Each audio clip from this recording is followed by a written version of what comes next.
Hi friends, welcome back to Jaime journey. Drishyam 3ന്റെ official teaser വന്നിട്ടുണ്ട്.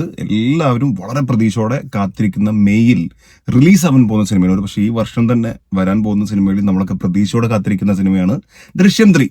ഉറപ്പായിട്ടും ജോർജ് കുട്ടിക്ക് എന്ത് സംഭവിച്ചു, ആ ടീമിന് എന്ത് സംഭവിച്ചു, ഇങ്ങനെ ഒരുപാട് ക്വസ്റ്റ്യൻസിനൊന്നും പറയേണ്ട ആവശ്യമില്ല. മലയാളികൾ മൊത്തം എക്സൈറ്റഡ് ആണ്. അപ്പൊ എന്തായാലും നമുക്ക് കണ്ടോക്കാം. 1 മിനിറ്റ് 50 സെക്കൻഡ് ആണ് Drishyam 3 official teaser. Mohanlal, Jeethu Joseph, Meena. May 21 world wide release. Okay, അന്ന് നമുക്കൊരു ഹാപ്പി ബർത്ത്ഡേയും കൂടിയാണ്. വേറെ എന്തെങ്കിലും സ്പെഷ്യൽ സംഭവങ്ങൾ ഉണ്ടാവുമെന്ന് കണ്ടറിയാം. സോ നമുക്ക് കണ്ടോക്കാം. റെഡി? ഞാൻ വെറും ഒരു സാധാരണക്കാരനാണ്. അതെ അതെ അതെ. എന്റെ ഭാര്യയും മക്കളും അടങ്ങുന്ന ഒരു കൊച്ചു ലോകം. ഓ സൂപ്പർ ഷൂട്ട്. ആ സ്വകാര്യതയിലേക്ക് ക്ഷണിക്കപ്പെടാതെ ഒരു അതിഥി വന്നു. ഞങ്ങളുടെ കുടുംബം ശിഥിലമാക്കാൻ കെൽപ്പുള്ളൊരു അതിഥി. ഇനി ഒരിക്കലും തിരിച്ചു വരില്ല എന്ന ഉറപ്പോടെ എന്നേക്കുമായി ആ അതിഥിയെ ഞങ്ങൾ മടക്കി അയച്ചു. It's like a case that is closed, but will never close.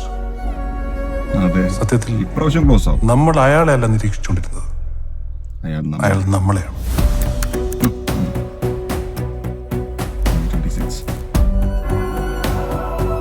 ജനിച്ചപ്പം മുതൽ തുടങ്ങിയതാണ് എന്റെ ഈ യുദ്ധം. സ്വന്തമെന്ന് പറയാൻ ആരുമില്ലായിരുന്നു. കഷ്ടപ്പെട്ട് അധ്വാനിച്ച് ഞാൻ സ്വന്തമാക്കിയതാണ് എന്റെ കുടുംബം.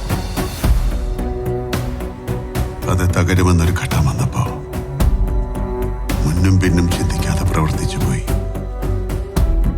അതിനിടയിൽ ആരൊക്കെ വേദനിക്കുന്നെന്ന് ഞാൻ മനസ്സിലാക്കിയില്ല. ഇപ്പൊ പേടിയാ സാറേ. ഇതുപോലെ ഇനി ആരൊക്കെ ഉണ്ടെന്ന് എനിക്കറിയില്ല.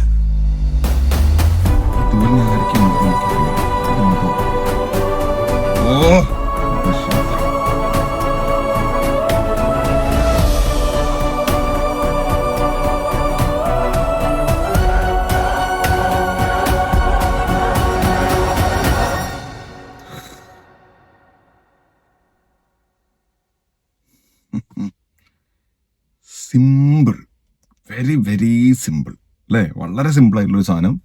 പക്ഷെ ശരിക്കും ദൃശ്യം എന്ന് പറഞ്ഞ സിനിമ 2 തവണ കണ്ട് വെയിറ്റ് ചെയ്യുന്ന ആളുകളുടെ ഉള്ളിൽ കുറേ ചോദ്യങ്ങളും അല്ലെ, കുറേ അല്ലെങ്കിൽ നമ്മൾ എന്താണോ 3യിൽ പ്രതീക്ഷിക്കുന്നത്, അല്ലെങ്കിൽ 3 വരുമ്പോൾ നമ്മുടെ ഉള്ളിലുള്ള കുറേ കാര്യങ്ങൾ ഉണ്ടാവില്ല. ഇനി എന്തൊക്കെയാണ് സംഭവിക്കാൻ പോണത്, എന്താണ് ഈ ഒരു ക്യൂരിയോസിറ്റി ഭയങ്കരമായിട്ട് ബിൽഡ് ചെയ്യുന്ന രീതിയിലുള്ള വളരെ സിമ്പിൾ ആയിട്ടുള്ള എന്നാൽ വളരെ പവർഫുൾ ആയിട്ടുള്ള ഒരു ടീസർ. എനിക്ക് അങ്ങനെ തോന്നിയത്. ഇങ്ങനെ വേണം ടീസർ, ഒന്നുമില്ല, സിമ്പിൾ സാധനം. പുള്ളിന്റെ ഒരു ഡയലോഗിൽ മാത്രം കോൺസെൻട്രേറ്റ് നമ്മൾ നോക്കിയാൽ പോലും പല ഡൗട്ടുകളും പിന്നെ വരാം. ഇതുപോലെ ഇനി ആരൊക്കെ ഉണ്ടെന്ന് അറിയില്ല. ജനിച്ചപ്പോൾ മുതൽ തുടങ്ങിയതാണ് പുള്ളിന്റെ ഈ ഒരു പരീക്ഷണങ്ങൾ. എന്തൊക്കെയാണ് ഇവിടെ ഉദ്ദേശിക്കുന്നത്, എന്തൊക്കെയാണ് ഇതിന് വരാൻ പോണത്, ഇതുപോലെ ഇനി വേറെ ആരെങ്കിലും ഉണ്ടോ, അതുമായിട്ട് കണക്ട് ചെയ്യുന്നുണ്ടോ, അതയാളുടെ ലൈഫായിട്ട് വല്ല കണക്ഷൻസ് ഉണ്ടോ? സത്യത്തിൽ ഞാൻ ചിന്തിക്കണം എന്താ വെച്ച് കഴിഞ്ഞാൽ, ഇവിടെ കമന്റ് ഉണ്ട്, കറക്റ്റാണ്. അത് അപ്പോഴാണ് ഞാൻ ചിന്തിക്കണം. അതായത് അന്നേ ഈ കേസ് സംഭവിച്ച് ജയിലിൽ പോയിരുന്നെങ്കിൽ ഇപ്പൊ പുള്ളി പുറത്തിറങ്ങിയിട്ടുണ്ടാവും. ഇതൊരുമാതിരി ഇതിങ്ങനെ കഴിയണമില്ല, പിന്നാലെ നടന്ന് പുള്ളിന്റെ ഒരു അവസ്ഥ. പുള്ളി പറഞ്ഞത് ശരിയാണ്, അന്ന് മുതൽ തുടങ്ങിയതല്ലേ, പിന്നെ മുന്നും പിന്നും നോക്കാതെ ചിന്തിച്ചു പോയത്. അത് കുറ്റബോധം ഉണ്ടല്ലോ ആ ഒരു കാര്യത്തിൽ. അല്ല, കുടുംബത്തെ നഷ്ടപ്പെടുത്താൻ പറ്റില്ല.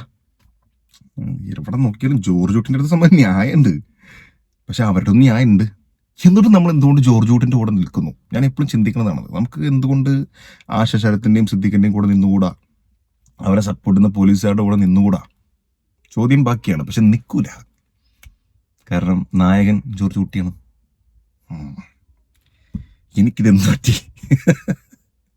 എന്തായാലും സംഭവം അടിപൊളിയാണ്. 21-ാം തീയതി. ആൻഡ് ഷുവറായിട്ടും പറയാൻ പറ്റും, ജിത്തു ജോസഫ് പറഞ്ഞ പോലെ വെറും ഒരു ഫാമിലി ഇമോഷണൽ ഡ്രാമ അമ്പട പൊളുസാ. ഇതിൽ വേറെ എന്തൊക്കെയെങ്കിലും ഉണ്ടാക്കി വെച്ചിട്ടുണ്ട് ഞങ്ങൾക്ക് അറിയാം. ഞങ്ങൾ വരുന്നുണ്ട് 21-ാം തീയതി തിയേറ്റർക്ക്, എന്നിട്ട് കണ്ടറിയാം.